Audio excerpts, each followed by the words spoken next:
రాష్ట్రంలో చేయూత పింఛన్ పథకానికి సంబంధించి దాదాపు 1,00,000 మందిని ప్రభుత్వం అనర్హులుగా గుర్తించింది.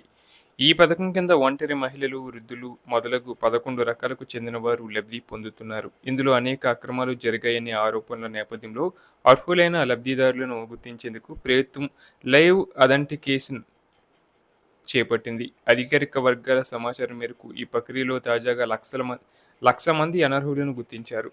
నిధుల దుర్వినియోగాన్ని అరికట్టడంతో పాటు సంక్షేమ పథకాల అమల్లో పారదర్శకతను మరింత బలోపేతం చేసేందుకే ఈ ప్రక్రియను చేపట్టామని సర్కార్ చెబుతున్నప్పటికీ ఆర్థిక భారాన్ని తగ్గించుకునేందుకు ఎలాంటి చర్యలకు శ్రీకారం చుట్టారనే విమర్శలు వెల్లువెత్తుతున్నాయి. రాష్ట్రంలో 2023-24 లెక్కల ప్రకారం 44,49,000 మంది ఆసరా పింఛన్ పొందుతున్నారు. వృద్ధులు, వితంతువులు, వికలాంగులు, పలు రకాల వ్యాధిగ్రస్తులు, చేనేత, గీత కార్మికులు తదితరులు ఈ జాబితాలో ఉన్నారు. వికలాంగులకు 4,000 మినహా మిగతా 10 కేటగిరీల్లోని వారికి నెలకు 2,000 పింఛను అందుతుంది. వీరిలో గత 2 ఏళ్లలో వివిధ కారణాల వల్ల దాదాపు 2 లక్షల మందికి కోత పెట్టగా నిజమైన చేయూత పింఛన్దారుల సంఖ్యను 42 లక్షల మందిగా సర్కార్ తేల్చింది. అందులో 19 లక్షల మంది లబ్ధిదారులకు ప్రతి నెల కోర్ బ్యాంకింగ్ విధానంలో వారి ఖాతాలో పెన్షన్ జమ అవుతుంది. అయితే తాజాగా గ్రామీణ పేదరిక నిర్మూలన సంస్థ నిర్వహించిన పైలట్ పరిశీలనలో పెద్ద ఎత్తున అక్రమాలు బయటపడటంతో ప్రభుత్వం రాష్ట్ర వ్యాప్తంగా లైవ్ అథెంటికేషన్ చేపట్టింది.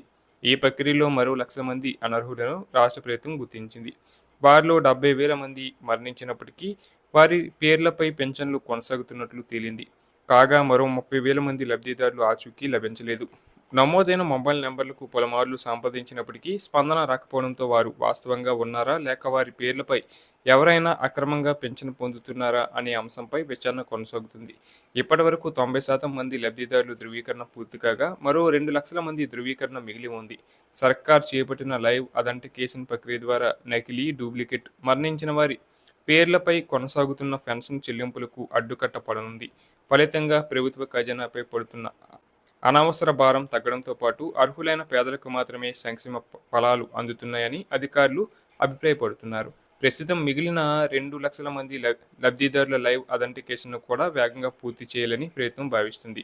అదే సమయంలో కొత్తగా 2 లక్షల మంది అర్హులను గుర్తించే ప్రక్రియ ప్రారంభమైందని అధికారులు అంటున్నారు.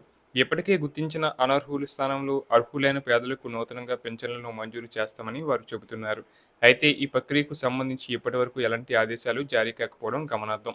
కాగా రాష్ట్రంలో దాదాపు 50,000 మంది పెన్షన్లు సాంకేతిక, ఇతర కారణాల వల్ల నిలిచిపోయాయి.